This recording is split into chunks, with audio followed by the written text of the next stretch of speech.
നമസ്കാരം പ്രിയപ്പെട്ട പ്രേക്ഷകർക്ക് ഒരിക്കൽ കൂടി ഹൃദ്യമായ സ്വാഗതം. ആദ്യമായിട്ട് നിങ്ങളുമായിട്ടൊരു കാര്യം പങ്കുവെക്കാനുണ്ട്. നമ്മുടെ ചാനലിൻ്റെ പേര് മലയാളി സോക്കർ എന്നാണല്ലോ. എന്നാൽ നമ്മുടെ ഒരു പുതിയൊരു ചാനൽ സ്റ്റാർട്ട് ചെയ്തിട്ടുണ്ട്, മലയാളി സോക്കർ 2.0 എന്ന് പറഞ്ഞുകൊണ്ട്. അപ്പോൾ നിങ്ങൾക്ക് പറ്റുകയാണെങ്കിൽ മാത്രം, ആരെയും നിർബന്ധിപ്പിക്കുന്നില്ല, നിങ്ങൾക്ക് പറ്റുകയാണെന്നുണ്ടെങ്കിൽ മാത്രം കമൻറ്റ് ബോക്സിൽ പിൻ ചെയ്ത് വെച്ച ലിങ്ക് വഴി ആ ചാനലിലേക്കൊന്ന് പോവുക. സബ്സ്ക്രൈബ് ചെയ്യുക. അത് വീഡിയോ ലിങ്കല്ല, ചാനലിലെ ലിങ്കാണ്. അത് കണ്ടിട്ട് അതിലേക്ക് കയറിയിട്ട് സബ്സ്ക്രൈബ് ചെയ്തിട്ട് വരിക. അപ്പോൾ പറ്റുന്നവരോട് മാത്രമാണ്. ഇനി നമുക്ക് ഇന്നത്തെ വീഡിയോയിലേക്ക് വരാം. കേരള ബ്ലാസ്റ്റേഴ്സിൻ്റെ അടുത്ത മത്സരം സെപ്റ്റംബർ 22 തീയതിയാണ്. ഈ ഒരു മത്സരത്തിൽ ബ്ലാസ്റ്റേഴ്സിനെ സംബന്ധിച്ചിടത്തോളം എതിരാളികളായിട്ട് വരുന്നത് ഈസ്റ്റ് ബംഗാളാണ്. കൊച്ചി ജവഹർലാൽ നെഹ്റു സ്റ്റേഡിയത്തിൽ വെച്ചുകൊണ്ട് തന്നെയാണ് മത്സരം നടക്കുന്നത്. എനിവേ, ബ്ലാസ്റ്റേഴ്സ് അന്നിറങ്ങാൻ സാധ്യതയുള്ള ഒരു ലൈനപ്പാണ് പറയുന്നത്. സാധ്യത 11 മാത്രമാണെന്ന് നിങ്ങൾ മനസ്സിലാക്കുക.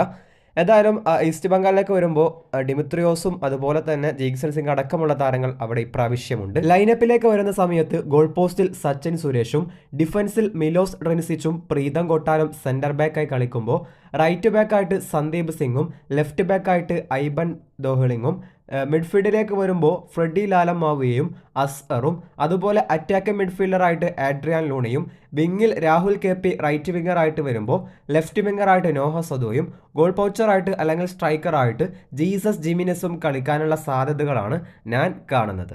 അപ്പോൾ ഇവിടെ അവസാനിക്കുകയാണ്. എല്ലാവർക്കും നന്ദി.